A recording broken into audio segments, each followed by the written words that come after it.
Today we're going to talk about how to use equal groups to solve a multiplication fact. So if you don't have a multiplication fact memorized, you can draw it out using equal groups and count that up to solve your problem. So our practice example today is 7 times 8. So when you read your multiplication fact, you need to think of it 7 groups of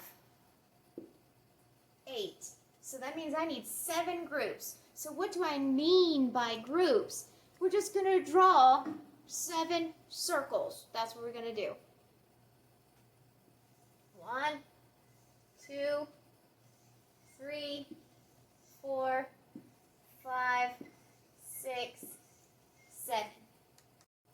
Now that I have my 7 groups, I'm going to put 8 in each group. Now remember, it has to be equal because that's what we're doing. We're doing equal groups. So we're going to need 8 in each group. 1, 2, 3, 4, 5, 6, 7, 8. And you do that for every one of them. So our equal groups for 7 times 8, we have 7 groups. We have 8 in each. So how do we solve that? We actually count how many we have. Now I'm going to show you what it looks like for repeated addition, which is why we learn that part first. Multiplication is just repeated addition. So that's 8 in here plus 8 in here. If every one of these has 8, your repeated addition would be 8, and you would add that 7 times. So when you multiply 7 times 8, you get 56. All right, let's solve another one.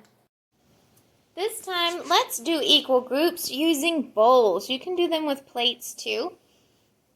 And some Play-Doh balls. So how many groups do I have here? 1, 2, 3, 4, 5. So we're going to do 5 times something. I have 5 groups. Now because they need to be equal, I need to have the same amount in each one. Let's do 5 times 1. So that means I'm going to have 1 in each group. 5 times 1 would have 5 groups of 1 in each. So 5 times 1 is 5, because if I count the total number of Play-Doh balls, I have 1, 2, 3, 4, 5. So let's do 5 times 2. So now how many goes in each bowl? 2. 1, 2, 3, 4, 5. So now I have 2 in each group. So that's 5 times 2, and I get 10. 2, 4, 6, 8, 10. Let's do 5 times 3. So that means each group's going to have 3 Play-Doh balls, and 5 groups times 3 in each is 15. 3, 6, 9, 12, 15.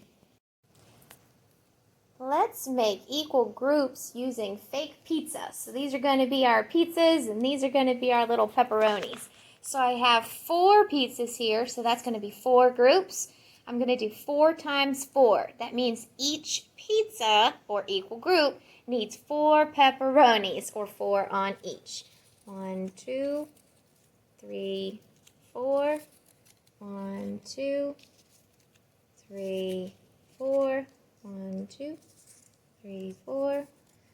1, 2, 3, 4. So our 4 times 4 equal groups gives us 16 pepperonis.